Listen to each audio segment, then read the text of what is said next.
Sebelum kita mulai pelaksanaan salat Jumat pada hari ini, kami harapkan kepada sidang jamaah agar untuk dapat mengedarkan kotak amal terlebih dahulu, kemudian mengisi saf-saf di depan yang masih kosong agar memudahkan jamaah yang datang belakangan. Kemudian bagi jamaah yang membawa handphone atau alat komunikasi lainnya agar dapat menonaktifkan hingga selesai penyelenggaraan sholat Jumat nanti. Pengurus Masjid Raudatul Jannah Rumah Sakit Umum Daerah Dr. Zainal Abidin Banda Aceh mengumumkan beberapa hal sebagai berikut. Hasil tabungan amal Jumat yang lalu adalah sejumlah 4.899.500, 4.899.500. Tata laksana salat Jumat hari ini bertepatan tanggal yang bertindak sebagai khatib Ustadz Mubasyirullah LCMA, kemudian Imam Ustadz Taufikur Rahman LC, sedangkan muazin Saudara Ion Naryawan. Kepada khatib dan muazin kami persilakan dengan segala hormat. Kemudian kami minta kepada sidang salat Jumat nantinya kita sama-sama melaksanakan daripada salat kunut nazilah untuk saudara kita Iran dan Palestina. Mudah-mudahan Allah berikan keselamatan. Sekian, terima kasih. Assalamualaikum warahmatullahi wabarakatuh.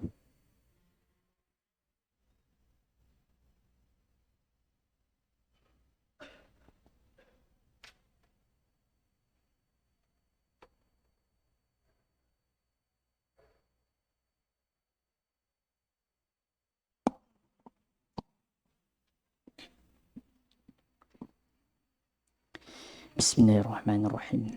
Assalamualaikum warahmatullahi wabarakatuh.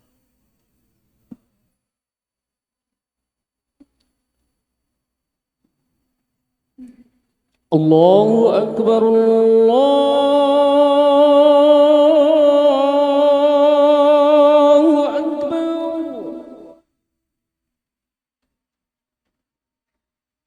Allahu Akbar, Allahu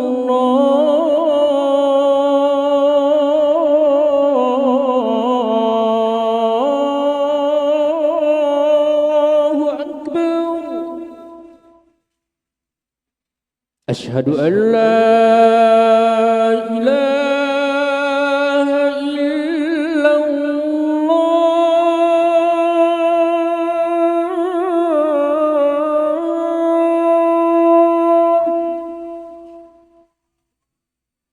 Asyhadu an la ilaha illallah.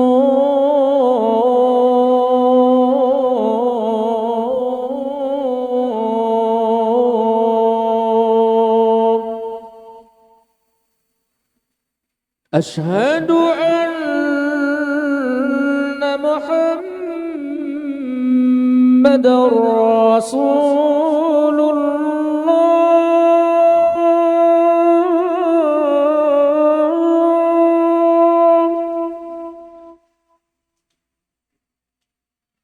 Asyhadu anna Muhammadar Rasulullah.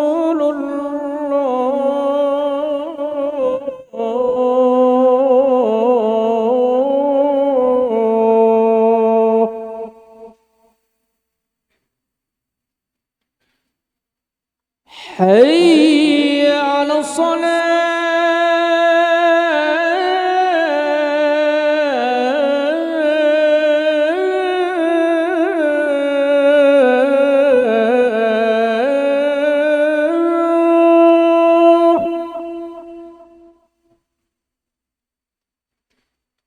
حي على الصلاة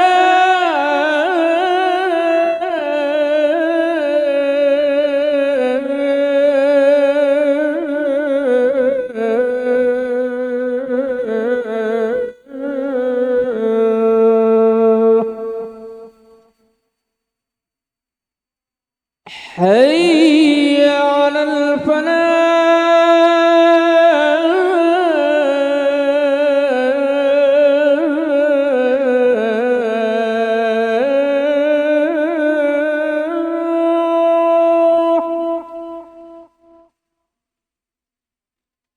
حي على الفلاح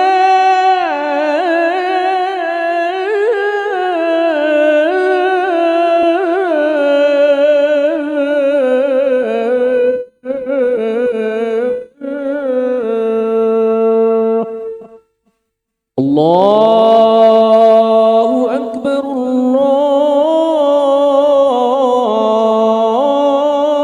الله أكبر لا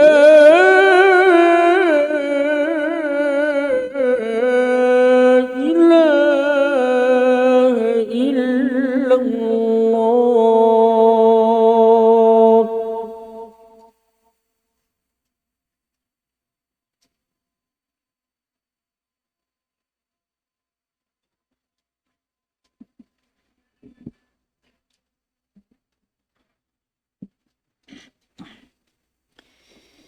إن الحمد لله نحمده سبحانه وتعالى ونستعينه ونستهديه ونستغفره ونعوذ بالله من شرور أنفسنا ومن سيئات أعمالنا إنه من يهده الله فلا مضل له ومن يضلله فلا هادي له أشهد أن لا إله إلا الله وأشهد أن محمدا عبده ورسوله وصفيه من خلقه وحبيبه بلغ الرسالة وأدى الأمانة ونصح الأمة وكشف الله به الغمة وجاهد في سبيل دينه حتى أتاه اليقين اللهم صل على محمد وعلى آل محمد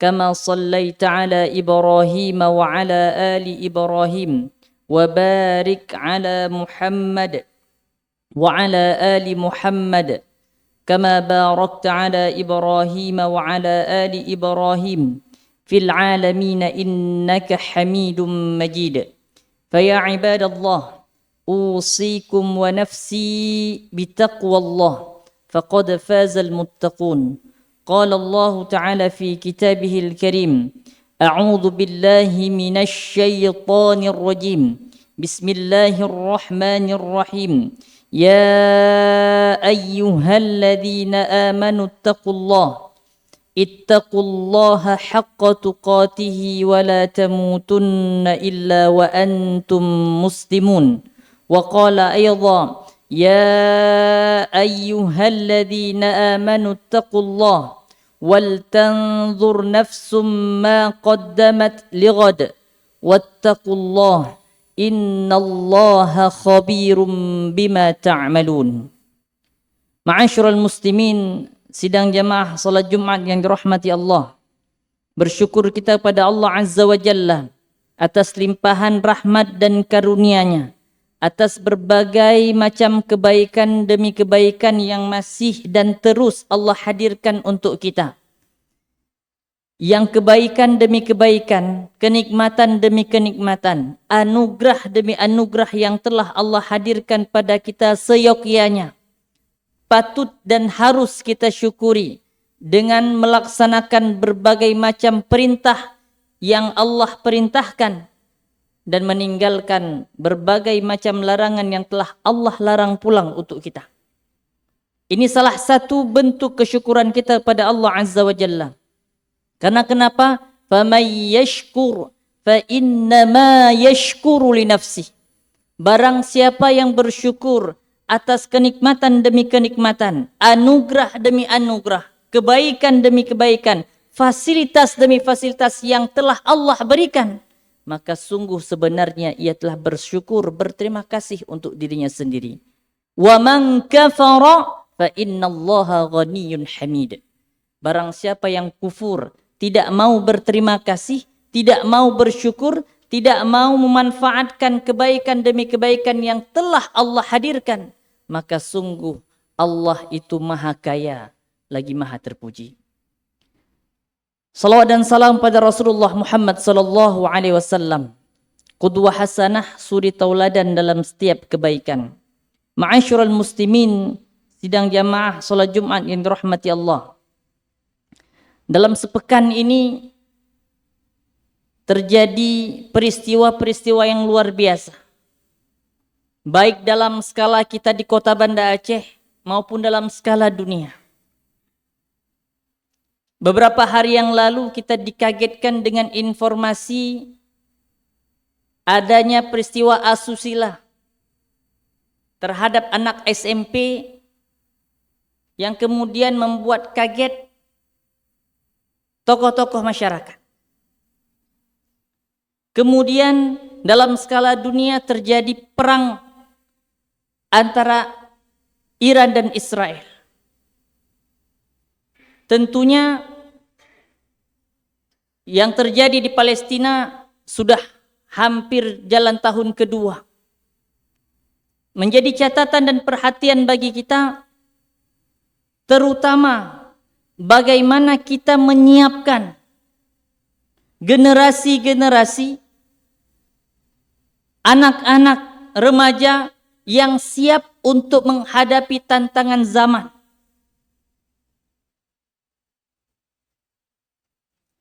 Rasulullah sallallahu alaihi wasallam dalam sebuah sabdanya menyampaikan, ni'matan maghdubun fihima katsirum minan nas. Ada dua kenikmatan yang membuat banyak manusia itu tertipu daya. Ada dua kenikmatan yang membuat banyak manusia itu lalai, tidak benar-benar memanfaatkannya. Yang pertama kata Nabi, as-sihhah, kesehatan. Sudah diberikan fasilitas kesehatan oleh Allah, sudah diberikan kesehatan oleh Allah, ternyata lalai kita dalam memanfaatkannya. Yang kedua kata Nabi, wal faragh, waktu luang. Waktu ketika kita tidak terlalu sibuk, ini banyak di antara kita yang lalai, termasuk yang berbicara. Maka hari yang berbahagia ini, ma'asyiral muslimin rahimakumullah, khatib ingin mengingatkan khatib pribadi dan kita semuanya untuk menyiapkan generasi-generasi yang siap menghadapi tantangan zaman. Salah satu caranya adalah memanfaatkan waktu luang yang sebentar lagi akan datang kepada ananda-ananda kita.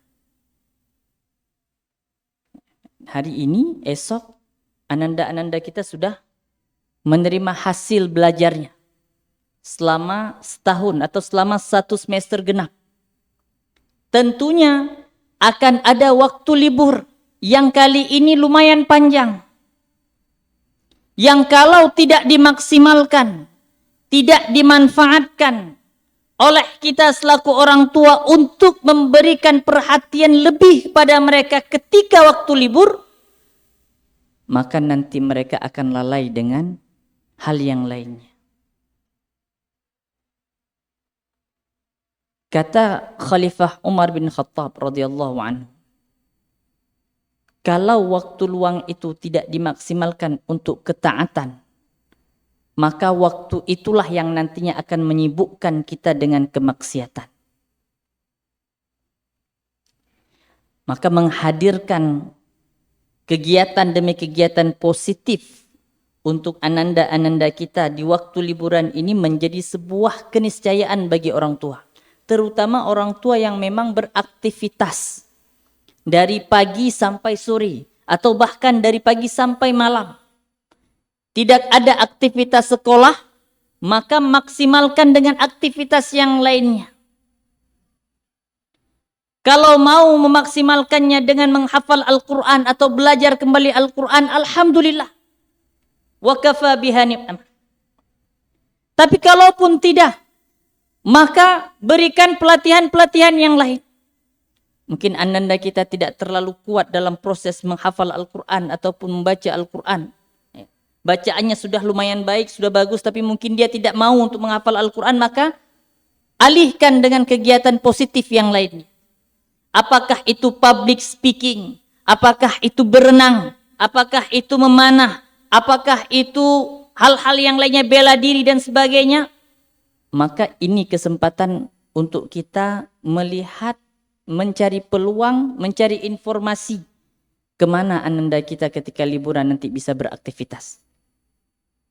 Ma'asyiral muslimin rahimakumullah, yang sudah beraktivitas positif saja bisa tergelincir, konon lagi yang tidak punya aktivitas-aktivitas positif. Berapa hari yang lalu,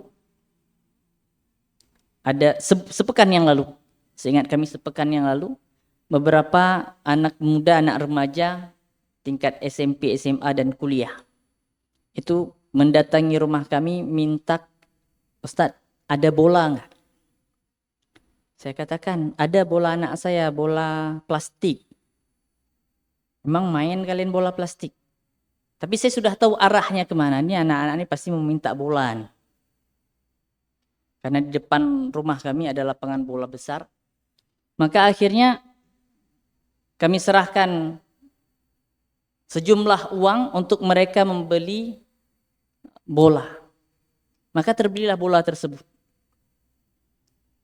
Mereka mengajak kami bermain dan memang biasanya kalau waktu kosong kami ikut nimbrung bermain. Walaupun faktor usia juga kita harus akui.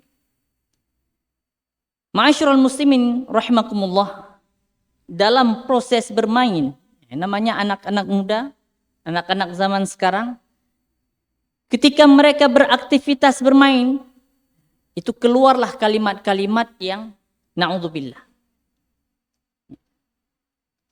Yang karena kita bermain bersama mereka, kalimat-kalimat kotor tersebut, kalimat-kalimat tidak layak tersebut, itu minim jadinya. Ketika mereka mengucapkan babi misalnya, maka kemudian astagfirullah, istighfar, ada ustaz, ada ustaz. Nah bayangkan ma'asyiral muslimin rahimakumullah, permainannya positif, main bola, hal yang mubah. Namun ternyata dalam permainan yang mubah ini pun anak-anak muda kita bisa tergelincir. Bayangkan yang tidak punya kegiatan. Maka Umar bin Khattab mengatakan sangat aneh bagi orang-orang yang tidak mampu untuk memaksimalkan waktu luangnya, baik untuk urusan dunia, terlebih lagi untuk urusan akhiratnya.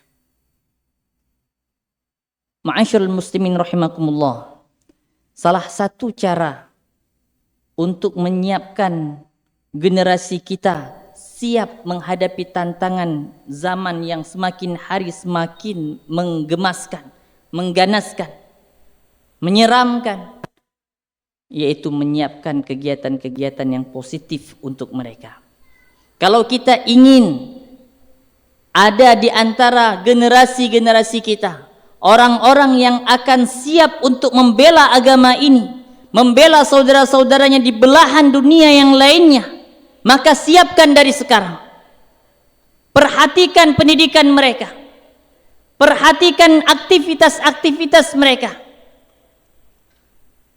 Pastikan bahwasanya aktivitas-aktivitas mereka itu adalah aktivitas-aktivitas yang baik. Pastikan bahwasanya mereka bergaul dengan orang-orang yang baik. Pastikan pula tutur kata mereka itu adalah tutur kata yang baik. Ma'asyiral muslimin rahimakumullah. Terlebih lagi sepekan yang akan datang kita akan memasuki tahun baru Hijriah. Tahun 1447 Hijriah. Kita berdoa pada Allah Azza wa Jalla, mudah-mudahan Allah memanjangkan usia kita dan juga Allah memberikan kita hidayah untuk terus bisa mengerjakan hal-hal positif, hal-hal yang baik, amalan-amalan yang salih, yang mudah-mudahan itu menjadi bekal untuk kita berhadap dengan Allah Azza wa Jalla. Sepekan yang akan datang sudah masuk 1447 Hijriah, yang ketika sehari kita berlalu maka sehari pula usia kita melewati kita. Idza dhahaba yaumuka dhahaba ba'duka. Kalau harimu berlalu satu hari, maka berlalu pula sebagian dari kehidupanmu. Gak akan mungkin untuk kita surut kembali ke belakang. Ma'asyiral muslimin rahimakumullah, Allah katakan dalam surah Al-Hasyr, ya ayyuhalladzina amanu taqullah wal tanzur nafsum ma qaddamat lighad wattaqullah innallaha khabirum bima ta'malun. Wahai orang-orang yang beriman, kata Allah Azza wa Jalla, ittaqullah, bertakwalah kepada Allah, kerjakanlah amalan-amalan yang telah kami perintahkan, tinggalkan pula kegiatan-kegiatan yang telah kami larang. Ittaqullah wal tanzur nafsum ma qaddamat lighad. Hendaklah kalian itu melihat apa yang akan kalian kerjakan esok hari. Wattaqullah, bertakwa lagi pada Allah Azza wa Jalla. Ada dua perintah takwa dalam ayat ini. Ingin menyampaikan pada kita, mulai dengan ketakwaan, maka diakhiri pula dengan ketakwaan. Karena al-a'mal bil khawatim, amal itu di penutupnya. Ada orang yang tidak konsisten, berbuat baik, ternyata di akhir ia melakukan keburukan, maka na'udzubillah wal a'yadu billah. Dan Allah katakan di akhir ayat, innallaha khabirum bima ta'malun, sungguh Allah mengetahui apa yang telah engkau kerjakan. Maka ma'asyiral muslimin rahimakumullah, di akhir khutbah ini khatib mengingatkan khatib pribadi dan kita semuanya, di tengah kondisi dan keadaan global yang semakin memanas, pula dalam kondisi sinar matahari yang semakin terik, juga dalam keadaan dan kondisi umat yang centang perenang, maka menyiapkan generasi-generasi kita atau menyiapkan diri kita untuk menghadapi waktu-waktu yang kosong ini, waktu-waktu luang ini, menjadi keniscayaan bagi kita, sebagaimana yang Rasulullah SAW sabdakan pada kita, ingatkan pada kita, ni'matan maghdubun fihima katsirum minan nas, as-sihhat wal faragh. Dua kenikmatan yang lalai manusia kebanyakan, yaitu waktu sehat dan waktu luangnya. Mudah-mudahan Allah memberikan kita kekuatan untuk bisa memaksimalkan potensi-potensi positif dari diri kita dalam keadaan sehat kita dan dalam keadaan lapang kita. Mudah-mudahan nantinya ketika Allah berikan kita, takdirkan kita untuk sakit, mudah-mudahan itu pun kita bisa melalui dengan sabar.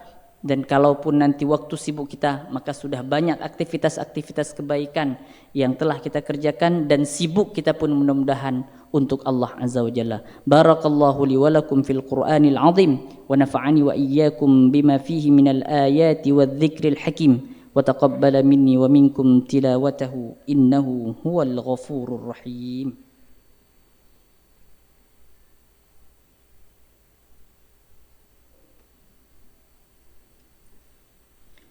Alhamdulillahi wa kafa, wassalatu wassalamu ala nabiyyina al-mustafa wa ala alihi wa ashabihi wa man ihtada. Ashhadu an la ilaha illallah wa ashhadu anna Muhammadan abduhu wa rasuluh. Allahumma salli ala Muhammad wa ala alihi wa ashabihi ajma'in. سبحانك لا علم لنا إلا ما علمتنا إنك أنت العليم الحكيم. قال الله تعالى في كتابه العزيز: أعوذ بالله من الشيطان الرجيم. بسم الله الرحمن الرحيم. يا أيها الذين آمنوا اتقوا الله ولتنظر نفس ما قدمت لغد واتقوا الله إن الله خبير بما تعملون. وقال أيضا: والعصر إن الإنسان لفي خسر إلا الذين آمنوا وعملوا الصالحات وتواصوا بالحق وتواصوا بالصبر. إن الله وملائكته يصلون على النبي يا أيها الذين آمنوا صلوا عليه وسلموا تسليما. اللهم اغفر للمسلمين والمسلمات والمؤمنين والمؤمنات الأحياء منهم والأموات وتابع بيننا وبينهم بالخيرات إنك سميع قريب مجيب الدعوات ويا قاضي الحاجات.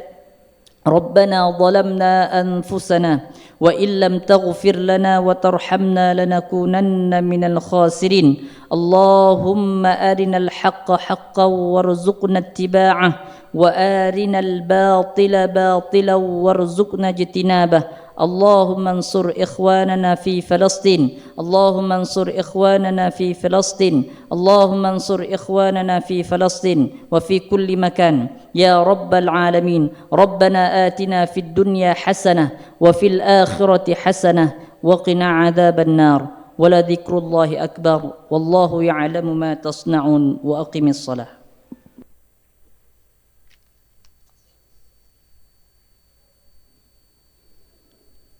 الله أكبر الله أكبر أشهد أن لا إله إلا الله أشهد أن محمدا رسول الله حي على الصلاة حي على الفلاح قد قامت الصلاة قد قامت الصلاة. الله أكبر الله أكبر لا إله إلا الله.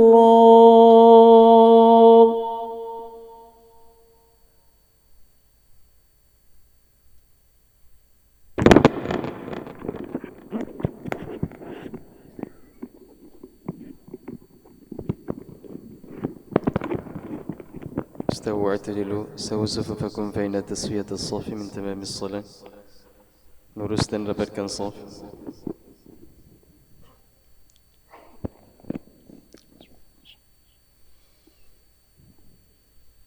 Allahu Akbar.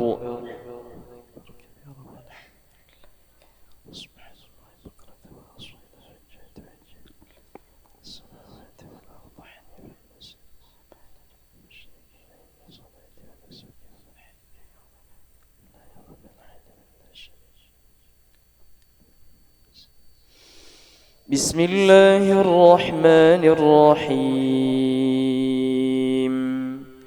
الحمد لله رب العالمين الرحمن الرحيم مالك يوم الدين. إياك نعبد وإياك نستعين. اهدنا الصراط المستقيم صراط الذين أنعمت عليهم غير المغضوب عليهم ولا الضالين.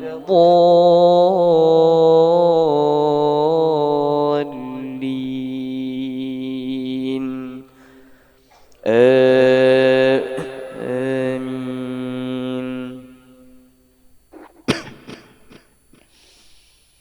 بسم الله الرحمن الرحيم سبح اسم ربك الأعلى الذي خلق فسوى والذي قدر فهدى والذي أخرج المرعى فجعله غثاء أحوى سنقرئك فلا تنسى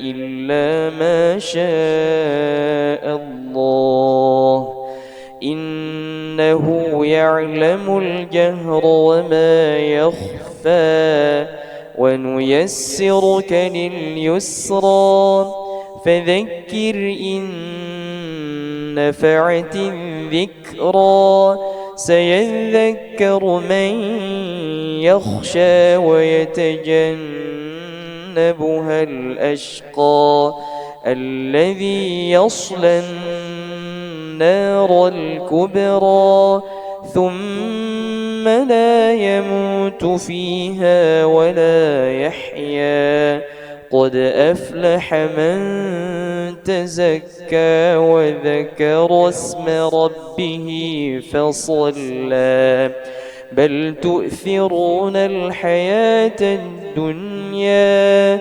والآخرة خير وأبقى إن هذا لفي الصحف الأولى صحف إبراهيم وموسى الله أكبر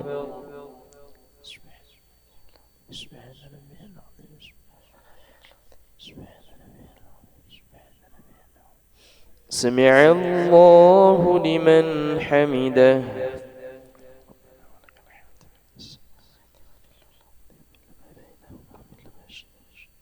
الله أكبر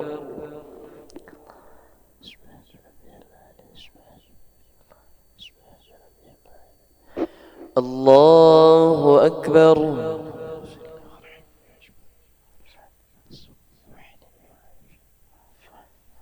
الله أكبر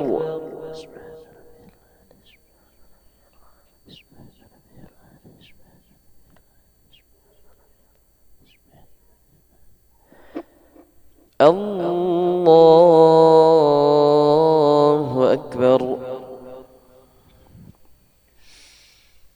بسم الله الرحمن الرحيم الحمد لله رب العالمين الرحمن الرحيم مالك يوم الدين إياك نعبد وإياك نستعين اهدنا الصراط المستقيم صراط الذين أنعمت عليهم غير المغضوب عليهم ولا الضالين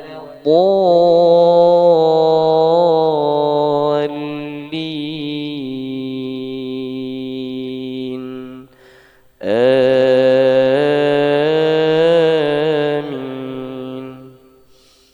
بسم الله الرحمن الرحيم هل أتاك حديث الغاشية وجوه يومئذ خاشعة عاملة ناصبة تصلى نارا حامية تسقى من عين آنية ليس لهم طعام إلا من ضريع لا يسمن ولا يغني من جوع وجوه يومئذ ناعمة لسعيها راضية في جنة عالية لا تسمع فيها لاغية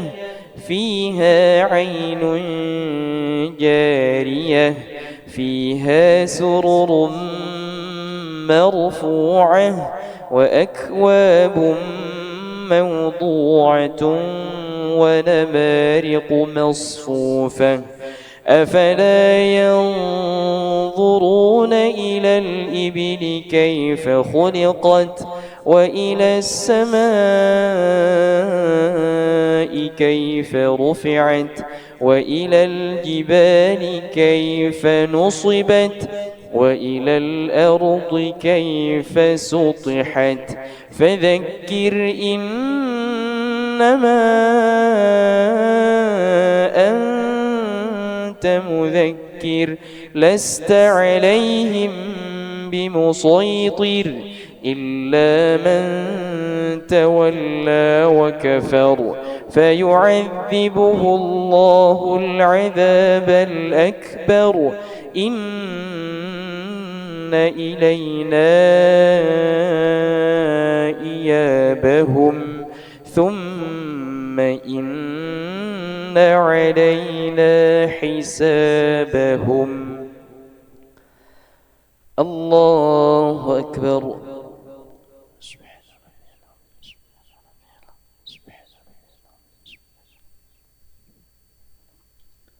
سمع الله لمن حمده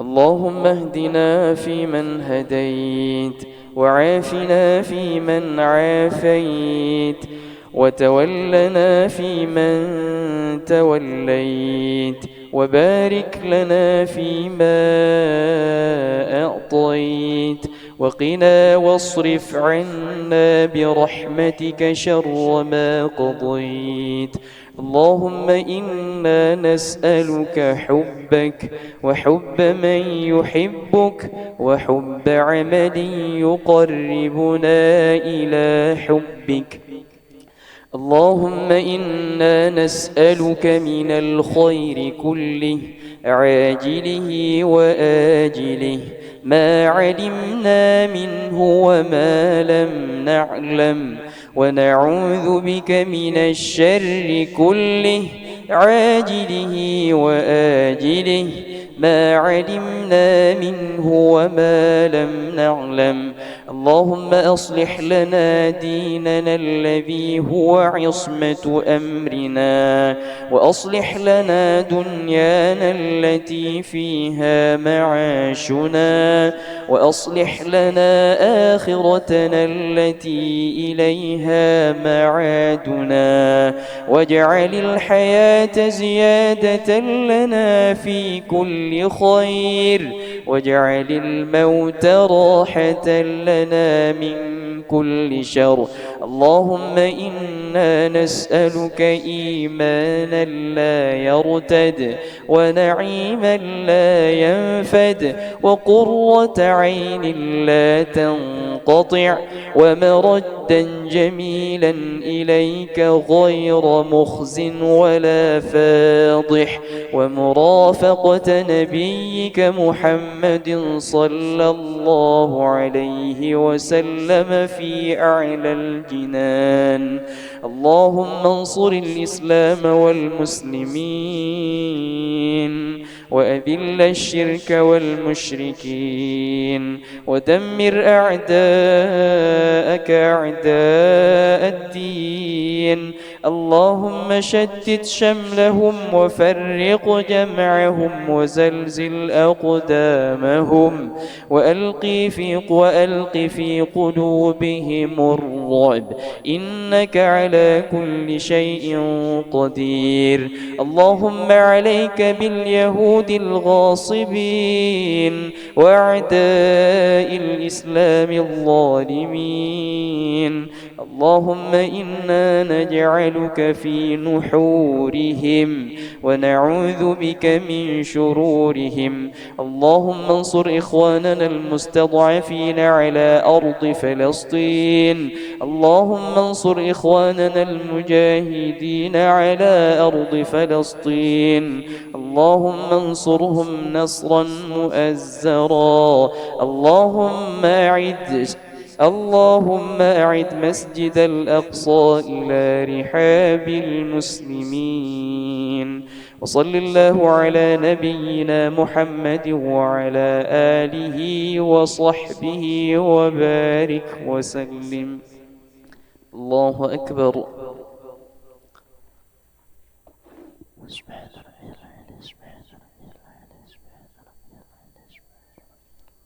الله أكبر.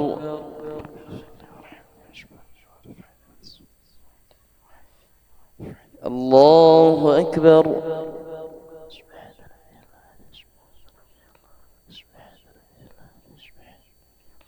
الله أكبر. التحيات والبركات. السلام عليك يا نبي ورحمة الله. السلام عليك يا الله وبركاته. السلام أشهد أن لا إله إلا الله صلى الله عليه وسلم. صليت على إبراهيم وبارك على محمد كما باركت على إبراهيم في العالمين إنك حميد مجيد. المحيا اللهم إنا نعوذ بك من عذاب القبر. السلام عليكم ورحمة الله. السلام عليكم ورحمة الله.